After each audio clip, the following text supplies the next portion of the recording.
Welcome to the 73-year New York Knicks NBA Finals record.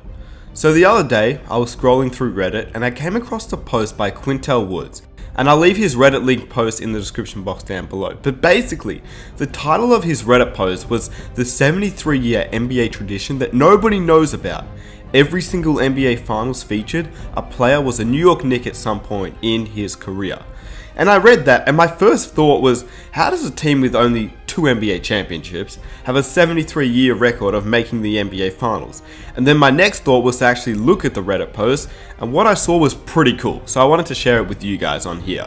But once again, I did not make this list. Full credit goes to him. He did the research, so full credit to Woods, and thank you for your awesome work. Before I get started, I just want to say a massive thanks to everybody for the support recently on this channel. I'm slowly starting to get back to YouTube and I'm so close to 250,000 subscribers, so I just want to say a massive thank you guys for all your support. It helps me out so much, so I just appreciate that. Anyway, let's get it started. So as we all know, the Raptors and the Warriors are facing off in the NBA Finals. Raptors are up currently 3-1 with a chance to win the NBA Finals. And what does that have to do with the New York Knicks? Well, Jeremy Lin. Here's the answer to that question.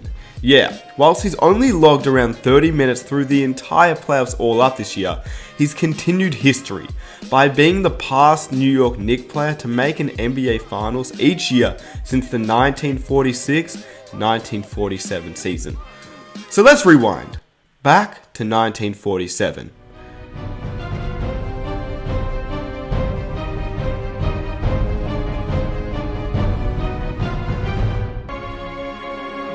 Okay, maybe let's not go that far.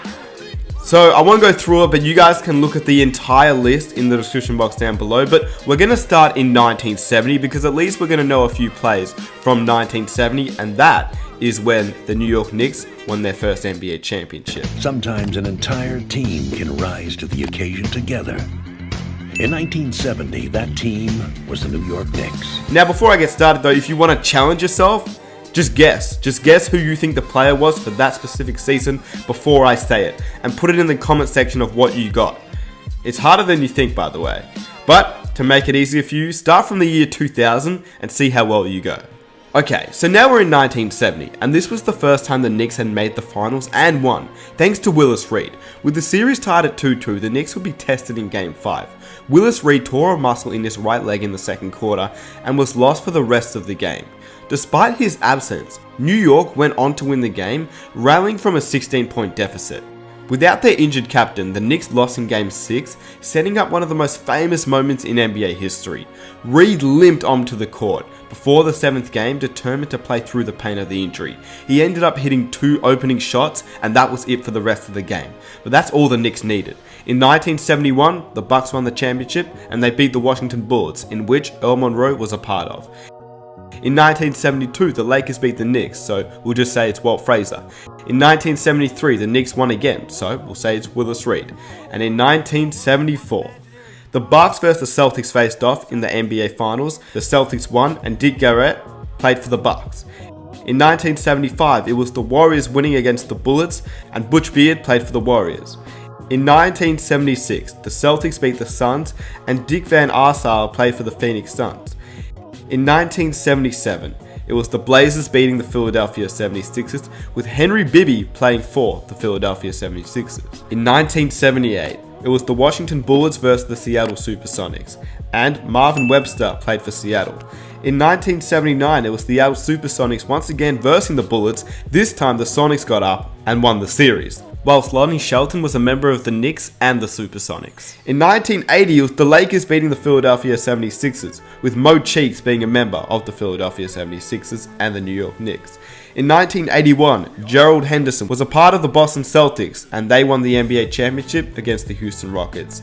Once again in 1982 and 1983, the Philadelphia 76ers and the Lakers played off in the NBA Finals. Lakers won in 82, 76ers won in 83, but Mo Cheeks played in both finals. In 1984, the Celtics beat the Lakers in the NBA Finals, and Greg Kite was a member of the Knicks and the Boston Celtics. Rick Carlisle, yeah, that Rick Carlisle. In 1985, '86, and '87 played in the NBA Finals. He was a member of the Celtics. They lost in '85, they won in '86, and they lost in '87 to the Lakers. In 1988, Tony Campbell played for the Lakers and they won the NBA championship against the Pistons, and they lost the championship in 1989 to the Pistons, and he was a member of that team and the New York Knicks.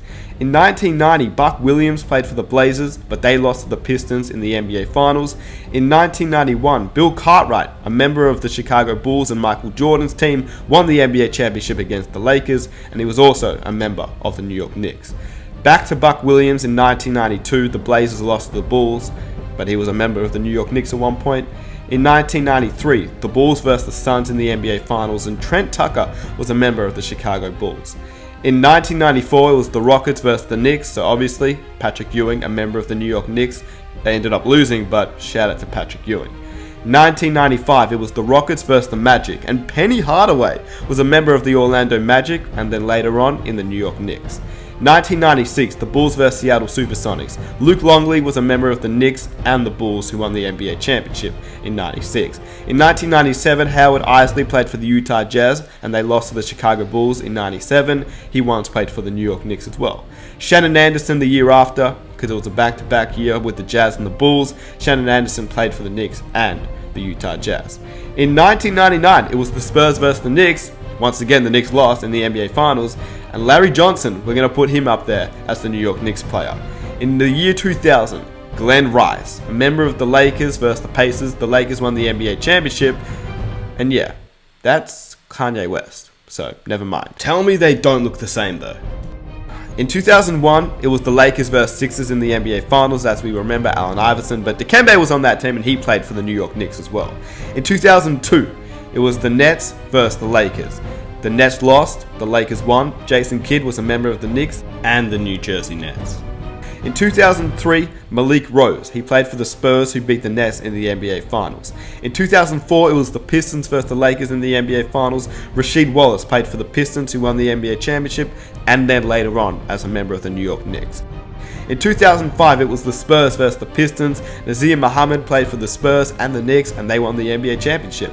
In 2006, the Heat beat the Dallas Mavericks with Michael Dolak as a member of the Miami Heat, playing for the Knicks and the Miami Heat. In 2007, the Spurs beat the Cavaliers with Jackie Butler as a member of the San Antonio Spurs and a young LeBron James team. In 2008, the Celtics faced off against the Lakers with the Celtics winning. Eddie House was a member of the Celtics and the New York Knicks. In 2009, the Lakers redeemed themselves beating the Orlando Magic with Trevor Ariza making an NBA Finals, and he was also a member of the New York Knicks. Once again, the Lakers win back-to-back championships. In 2009, they beat the Celtics, and Nate Robinson was a part of the Celtics, later on a part of the New York Knicks as well. In 2011, Tyson Chandler was a member of the Dallas Mavericks, who won the NBA championship against the Miami Heat, and he was also a member of the New York Knicks later on. In 2012, the Miami Heat beat the Oklahoma City Thunder with Eddie Curry being a member of the Heat, and he was also a member of the New York Knicks. In 2013, and this one was saved, Tracy McGrady, a member of the San Antonio Spurs who lost to the Miami Heat in the NBA Finals. Tracy McGrady had also played for the New York Knicks.